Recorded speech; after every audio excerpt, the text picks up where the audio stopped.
주의 전에 올라오신 여러분을 주님의 이름으로 환영하고 축복을 드립니다. 요셉에게는 두 아들이 있었습니다. 에브라임과 므낫세 이들이었습니다. 여호수아는 이들에게 가나안 땅을 분배할 때에 큰 특권을 제공해 주었습니다. 이들의 아버지 요셉의 공로를 인정했기 때문입니다. 특별히 제사장 직분을 맡은 레위 지파에게 땅을 기업으로 주는 대신에 요셉이 두 아들에게 두 몫의 땅을 주었습니다. 므낫세 지파에게는 땅 분배에 들어갈 때 요단 동편 거대한 땅뿐만 아니라 요단 서편에서도 거대한 땅덩어리를 그들에게 주었습니다. 그래서 므낫세 지파는 성경에서 표현하면 므낫세 반 지파로 표현되어 있습니다. 하나는 요단 동편 쪽에 또 하나는 요단 서편에 있기 때문에 서로 나누어져 있는 반 지파로 표현되는 것이지요. 그렇기 때문에 사실상 므낫세 지파는 두 지파 몫을 배분받았음을 알게 됩니다. 따라서 요셉 지파에게는 므낫세 지파의 몫으로 두 몫, 그리고 에브라임 지파의 몫으로 한 몫, 그래서 도합 세 지파의 몫을 허용받았다라는 사실입니다. 여러분께서 이제 그림 하나, 지도 하나를 보실 터인데 이 지도가 바로 12지파가 배분을 받은 지역입니다. 여호수아가 가나안 땅에서 이제 가나안 땅을 점령하고 난 다음에 지역을 나눌 때에 12지파가 이렇게 되어 있습니다. 그런데 요셉과 관련된 그 자녀의 땅덩어리가 얼마나 큰가를 한번 보시기 바랍니다. 한쪽에는 큰 땅덩어리가 있고 또 한쪽에는 큰 땅덩어리, 그리고 중앙에 또 한 땅덩어리, 굉장히 큰 땅덩어리가 있고 굉장히 중요한 중앙에 위치해 있음을 알게 됩니다. 그런데 문제는 이들이 분배받은 땅에서 가나안 족속을 전부 내쫓으라 라고 말씀하신 하나님의 명령이 있었습니다만 그들은 그 땅에서 가나안 사람들을 쫓아내지 못했습니다. 쫓아낼 힘이 없어서 쫓아내지 못한 것이 아니라 쫓아낼 힘이 있음에도 불구하고 그들을 쫓아내지 않았습니다. 그것이 그들의 인생 속에 실패의 요인으로 작용을 하게 됩니다. 여러분, 오늘 이 시간에 우리는 요셉 자손이 왜 실패한 공동체의 모습으로 서 있는가라는 사실을 우리가 함께 바라보고 이를 반면 교사로 삼을 수 있는 우리가 되어져야 됩니다. 그리고 하나님께서는 우리의 삶의 자리 속에 있는 우리 신앙 공동체가 어떠한 모습으로 세워졌을 때 건강한 공동체로 세워질 수 있는가를 말씀해 주시는데 이 하나님의 말씀에 귀를 기울여만 합니다. 먼저는 작은 이익을 탐하지 않는 공동체가 건강한 공동체입니다. 요셉 자손들은 훌륭한 믿음의 조상을 만난 덕분에 새 몫에 가까운 참으로 중요한 땅덩어리를 얻게 되어집니다. 이것은 특권이었습니다. 야곱 집안에 끼인 요셉의 공로 때문에 하나님의 축복을 갑절로 받은 것이지요. 또한 이들의 분배받은 땅은 가나안 중심부에 위치한 비옥한 땅이었습니다. 근데 문제는 에브라임 지파는 자신들의 땅의 요충지에 위치해 있는 겟셀 사람들을 쫓아내지 아니하고 조공을 받으면서 그들을 종으로 부렸다라는 사실입니다. 여호수아 16장 10절 말씀에 이것에 대해서 이렇게 말씀하십니다. 우리 이 말씀을 함께 읽어보겠습니다. 시작. 그들이 겟셀에 거주하는 가나안 족속을 쫓아내지 아니하였으므로 가나안 족속이 오늘까지 에브라임 가운데에 거주하며 노역하는 종이 되니라. 아멘. 에브라임 지파가 겟셀 사람들을 종으로 삼았다라는 것은 무엇을 말합니까? 에브라임은 그들을 쫓아낼 수 있는 힘도 있었고 능력이 있었습니다만 그럼에도 불구하고 그들을 쫓아내지 아니하였다라는 것을 말씀해 주고 있는 것입니다. 왜 이런가? 인간적인 유익을 얻어보겠다라는 계산 때문에 그렇습니다. 이들은 현실적인 계산에 집착함으로 말미암아 하나님께서 그들에게 주신 사명을 상실한 모습을 우리는 만나게 되는 것이지요. 여러분, 우리 그리스도인들에게 가장 위험한 것이 무엇이지 않습니까?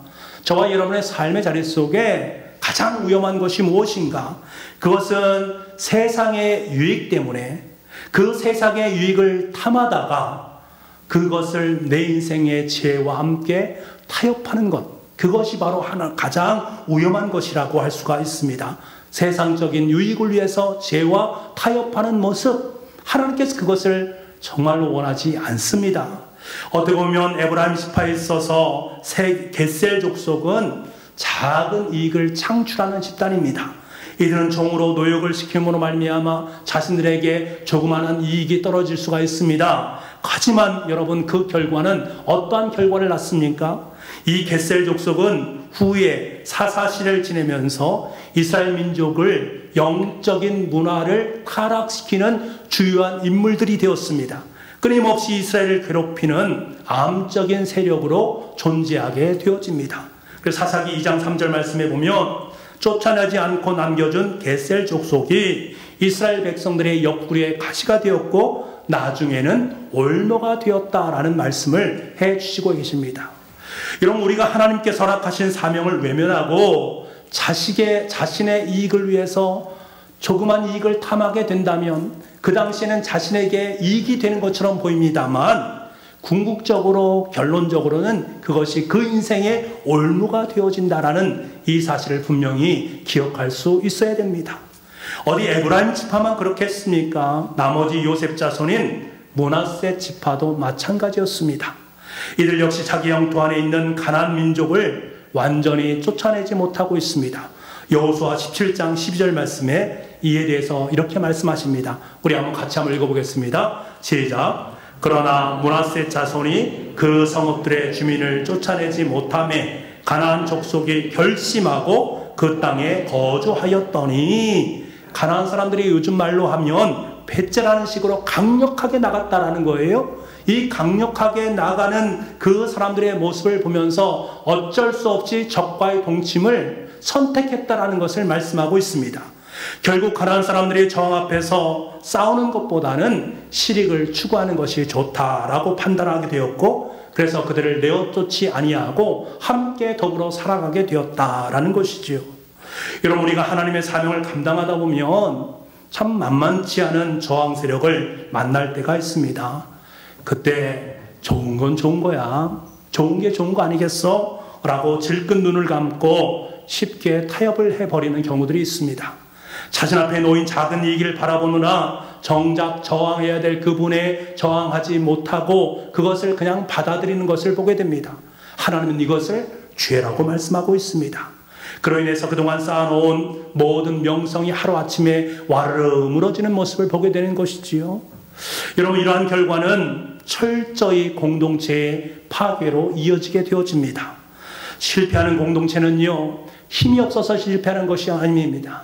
능력이 없어서 실패하는 것이 아닙니다. 힘도 있고 능력도 있음에도 불구하고 작은 이익에 눈이 멀어서 그 이익을 탕하다 보면 결국은 하나님의 사명을 상실하게 되어진다, 망각하게 되어진다.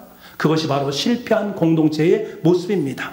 반면에 건강한 공동체는 작은 이익에 연연하는 것이 아니라 하나님의 사명에 온전히 반응하는 공동체가 건강한 공동체입니다. 하나님의 공동체는 현재 상황의 유불리에 의해서 어떤 것을 결정하는 것이 아니라 말씀을 통해 주어진 하나님의 사명을 중심으로 그것을 가지고 모든 것을 결정하게 되어집니다. 상황보다 우선하는 것이 하나님의 사명이요, 자신에게 주어진 이익보다 우선하는 것이 하나님의 사명입니다. 이 사실을 잊지 않는 공동체, 그리고 잊지 않고 하나님의 사명을 완수해가는 공동체, 그 공동체가 건강한 공동체입니다. 바라기는 우리 교회가 바로 이러한 건강한 공동체로 아름답게 세워질 수 있기를 간절히 소망합니다. 작은 이익을 탐하는 공동체가 아니라 하나님의 사명을 내 마음 중심에 모시고 우리 교회의 삶의 자리 속에 모시고 그를 위해서 충성되이 봉사해 나갈 수 있는, 사명을 완수할 수 있는 우리 교회가 될 수 있기를 간절히 소망합니다. 두 번째로, 건강한 공동체는 새로운 영역을 개척하는 개척 정신을 품는 공동체입니다. 여러분, 요셉 자손은 참 많은 복을 받았습니다. 그 중에서도 에브라임 지파는 유다 지파에 비견할 만큼 너무나도 귀한 복을 받은 족속이었습니다. 그렇다면 이들은 당연히 하나님 앞에 감사와 찬송을 드려야 되지 않습니까? 지금까지 자신이 받은 복이 얼마나 크고 중합니까? 감사해야 되지요. 찬양해야 되지요. 하지만 이들의 입술을 보십시오. 감사와 찬송은커녕 도리어 원망과 불평을 쌓아놓고 있는 그들의 모습을 만나게 됩니다. 여호수아 17장 14절 말씀입니다. 우리 이 말씀을 함께 보기를 원합니다. 같이 읽겠습니다. 시작. 요셉 자손이 여호수아에게 말하 이르되 여호와께서 지금까지 내게 복을 주심으로 내가 큰 민족이 되었거늘 당신이 나의 기업을 위하여 한 제비 한 분깃만으로만 내게 주심은 어찌함이니까 하니. 아멘. 하나님께서 우리 민족을 큰 민족으로, 우리 지파를 큰 지파로 삼아주셨다면 왜 한 분깃밖에 주지 않느냐라고 지금 불평하고 있는 모습을 보게 됩니다. 하나님께서 우리를 많은 무리로 만들어 주셨으면 그에 합당한 땅덩어리를 우리의 삶 속에 허락해 주셔야 되지 않겠느냐. 그런데 왜 다른 지파처럼 한 몫만 가지게 만드느냐. 여러분, 이렇게 하나님께 항의를 하고 있는 것입니다. 어쩌면 굉장히 타당성이 있는 것처럼 보입니다만 전혀 그렇지 않습니다. 이미 그들은 므낫세 지파는 이미 요단 동편 땅에서 넓은 땅을 차지하지 않았습니까? 그리고 요단 서편에도 넓은 땅을 차지하고 있었고 중앙을 차지하고 있는 그 모습 아니었습니까? 그럼에도 불구하고 그들은 자신들이 분배된 땅이 충분하지 않다라고 말하고 있는 것입니다. 이들은 자신들의 특권을 내세우면서 말을 하고 있는 거예요. 우리 주상 요셉에 의해서 이스라엘 백성이 이곳까지 올 수 있지 않았느냐? 응당 그에 합당한 여건과 터전을 마련해 주는 것이 너무나도 당연한 것 아니냐? 일종의 특권의식을 내세우고 있습니다. 게다가 결정적인 것은 지금 이스라엘 민족을 이끌고 있는 지도자 여호수아가 바로 이 에브라임 지파에 속한 사람이었다라는 거예요. 여러분, 이것은 무엇을 말하고 있습니까? 지금 이들이 요청하는 사람들은 여호수아의 형들이요, 동생들이요, 일가 친척들이요, 작은 아버지들이요, 자기들과 한계된 사람들이었다라는 것입니다. 이들은 이미 많은 특권을 누렸음에도 불구하고 혈육을 이용해서 더 많은 것을 얻고자 하는 특권의식이 그들의 삶 속에 가득 차 있음을 보게 되는 것입니다. 여러분, 하나님께 감사하지 못하고 불만과 불평을 늘어놓는 사람들을 보게 되면 대부분 받은 것이 없어서가 아니라는 것을 우리는 잘 알게 됩니다. 받은 것에 만족하지 못하는 사람들이 이런 모습을 취함을 우리는 보게 되는 것입니다. 이미 받는 은혜를 깨닫지 못하고 더 많은 것에 집착하고 있는 특권의식으로 말미암아 그런 이들의 삶의 자리가 행복한 삶의 자리가 될 수 있겠는가? 결코 그럴 수 없습니다. 여러분, 하나님은 우리의 아버지가 되시기 때문에, 저와 여러분의 아버지 하나님이 되시기 때문에 항상 내 능력과 내 처지에 비해서 과도한 은혜를 베푸시는 분이 바로 우리의 아버지 하나님이라는 사실입니다. 여러분, 생각해 보십시오. 지금까지 여러분이 살아온 모든 삶을 한번 돌아보십시오. 여러분의 은혜가 부족한 적이 있습니까? 내가 인생을 살아가는데 이것이 부족하다, 저것이 부족하다, 정말 하나님께서 나에게 이 정도밖에 주시지 않는가? 그 은혜가 부족한 적이 있었습니까? 여러분의 인생 속에 단 한 번도 하나님의 은혜는 부족한 적이 없습니다. 언제나 크고 넘치는 은혜였음을 우리는 잘 알고 있습니다. 곰곰이 생각해보면, 내가 지금까지 살아온 날들을 돌아보면 하나님의 은혜가 너무나 과분했다라는 사실을 우리는 깨닫게 되어집니다. 그런데 우리는 어떠합니까? 나는 더 받을 자격이 있는 사람인데, 나는 더 중요한 자리에 앉은 사람인데, 내가 지금까지 얼마나 하나님의 교회를 위해서 충성되게 봉사하고 섬겼는데, 내가 얼마나 교회를 위해서 애쓰고 수고했는데, 내가 우리 교회 설립될 그때부터 지금까지 애쓰고 수고했는데, 내가 라고 말하는 자신만의 특권의식이 내 삶 속에 있을 때가 있단 말입니다. 이것이 얼마나 안타까운 일입니까? 여러분, 우리가 분명히 기억해야 될 것은 우리에게 주어진 은혜는 항상 족하다라는 사실입니다. 하나님의 은혜는 우리에게 항상 최선이고 최고라는 사실입니다. 이것을 인정할 때 비로소 우리는 하나님 앞에 감사의 찬송을 올려드릴 수 있습니다. 마음속에 기쁨이 가득 찬 인생을 살아갈 수 있습니다. 교회 공동체도 마찬가지입니다. 우리 북북교회를 통해 허락하신 하나님의 은혜는 항상 족합니다. 항상 최고인 줄 믿습니다. 왜? 하나님은 우리 교회의 아버지가 되시고 우리 교회를 보호하시고 우리 교회를 인도하시는 분이기 때문에 그렇습니다. 하나님의 은혜의 덩어리로 우리의 삶의 자리, 우리 교회의 자리를 가득 채워주셨기 때문에 그렇습니다. 영적인 눈을 떠서 우리는 그것을 바라볼 수 있는 은혜가 있어야 됩니다. 그럴 때 우리는 다윗의 입술을 통해서 우리의 입술이 고백될 수 있어요. 내게 줄로 재어진 구역은 아름다운 곳에 있음이요 나의 기업이 실로 아름답도다. 이 고백이 저와 여러분의 고백이 될 수 있기를 간절히 소망합니다. 혹시 우리 가운데 이런 분들이 계십니까? 왜 이리 교회에서 하라는 사역들이 많아? 왜 이리 섬겨야 될 사람들이 많아? 왜 수요 예배, 금요 성령기도에 자꾸 나오라는 거야? 왜 이리 교회는 자꾸 나를 힘들게 만들어둬요? 왜 우리 교회는 다른 교회에 비해서 이런 부족도 부족하고 저런 부분도 부족한 거야? 왜 우리 교회는 사랑이 없는 거야? 왜 우리 교회는 이런 거야? 왜 우리 교회는 저런 거야? 왜? 여러분 곰곰이 생각해 보십시오. 이런 불평들이 언제 나옵니까?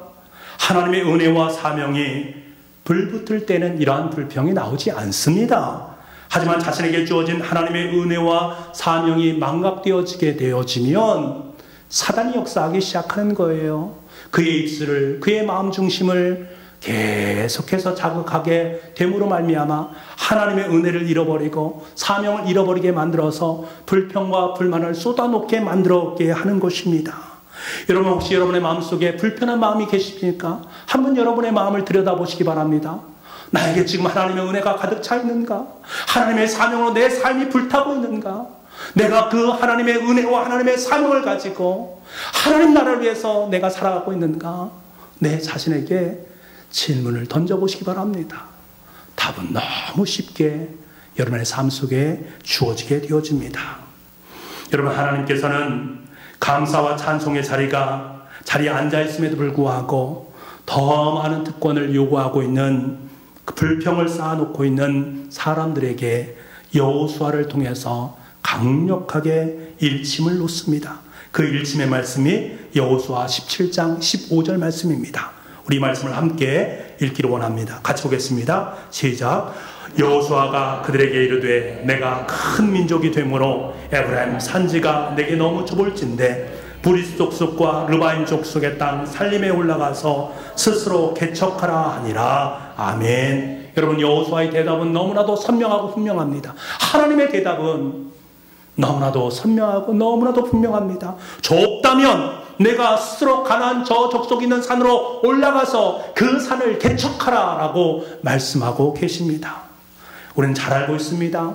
요셉 자손들이 잘해서 엄청난 땅을 얻었는가? 그렇지 않습니다. 이스라엘 전 민족이 함께 목숨을 걸고 싸운 결과 그들에게 분배되어진 땅입니다.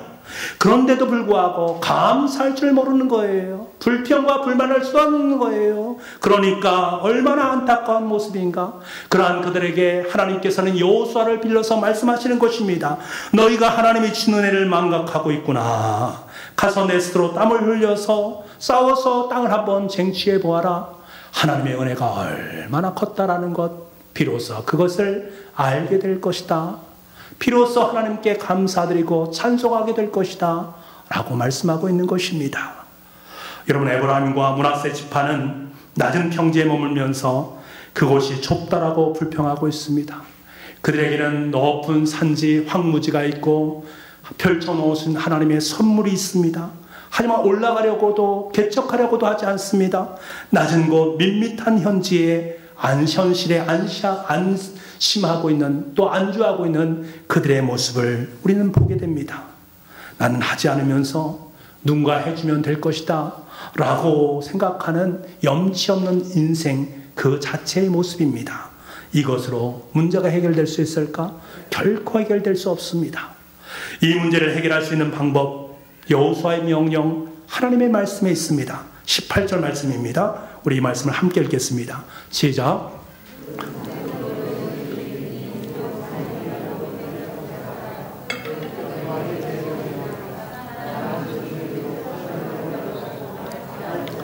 내가 능히 그를 쫓아내리라 하였더라. 아멘.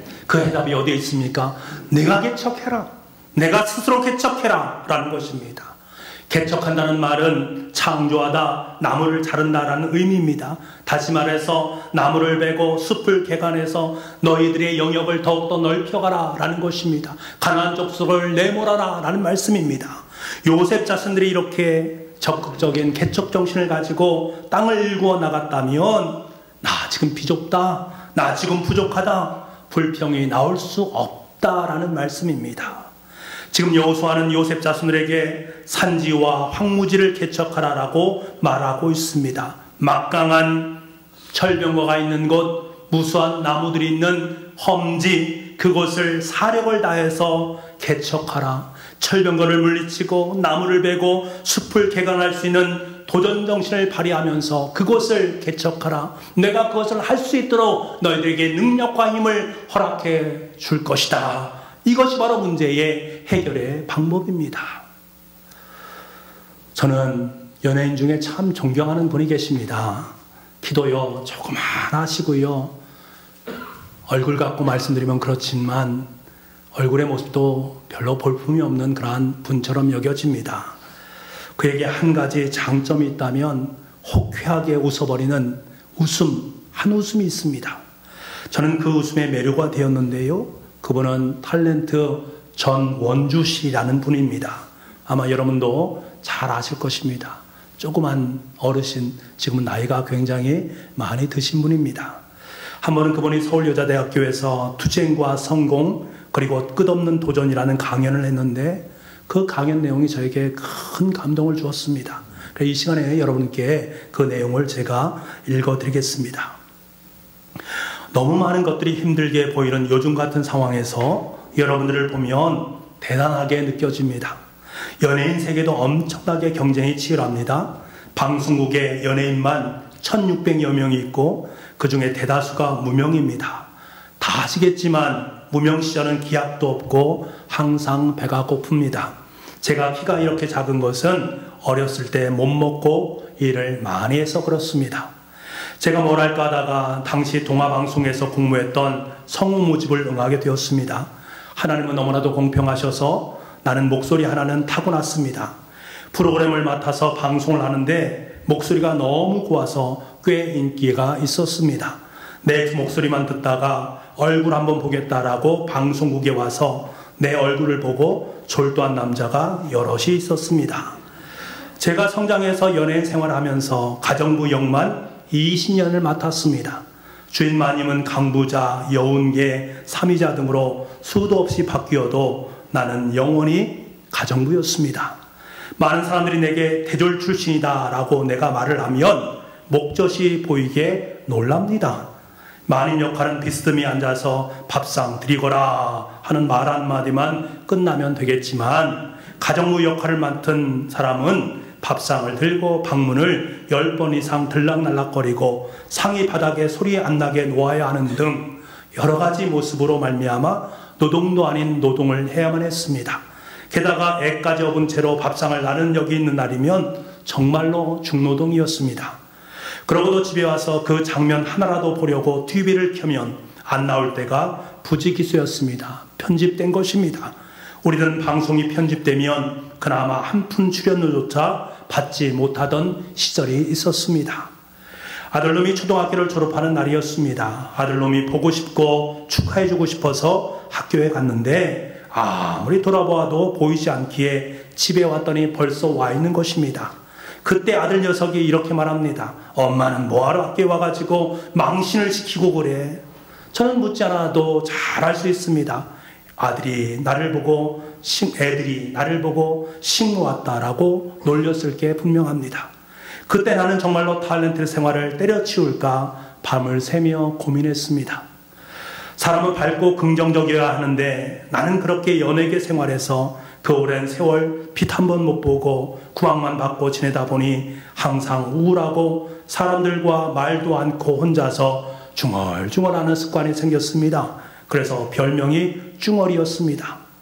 먹고 살기도 힘들어서 시장을 봐도 미아리 시장 밤 8시 정도 시장이 파장할 때 가곤 했습니다. 그러던 어느 날 밤이었습니다. 시장 어딘가에 선가 장사하고 번 돈을 세는 아주머니 한 명이 시장에 떠나갈 듯 유쾌한 웃음을 웃어대는 거예요. 그 웃음을 듣는 순간 나는 그간 10년 묵은 체중이 쑥 내려가는 느낌을 받았습니다. 그래, 웃고 살자. 이렇게 굳게 결심했습니다. 그 다음부터 나는 매일 시도 때도 없이 집에서 거울을 앞에 놓고 웃는 연습을 했습니다. 아들은 말합니다. 엄마 왜 그래? 웃지 마. 귀신 나올 것 같아. 이렇게 할 정도로 미친 듯이 웃어 제쳤습니다.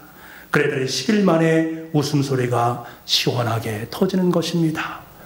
방송국에 들은 나는 갑자기 한 생각이 떠올랐습니다. 그래, 연출자들에게 약이나 한번 올려보자.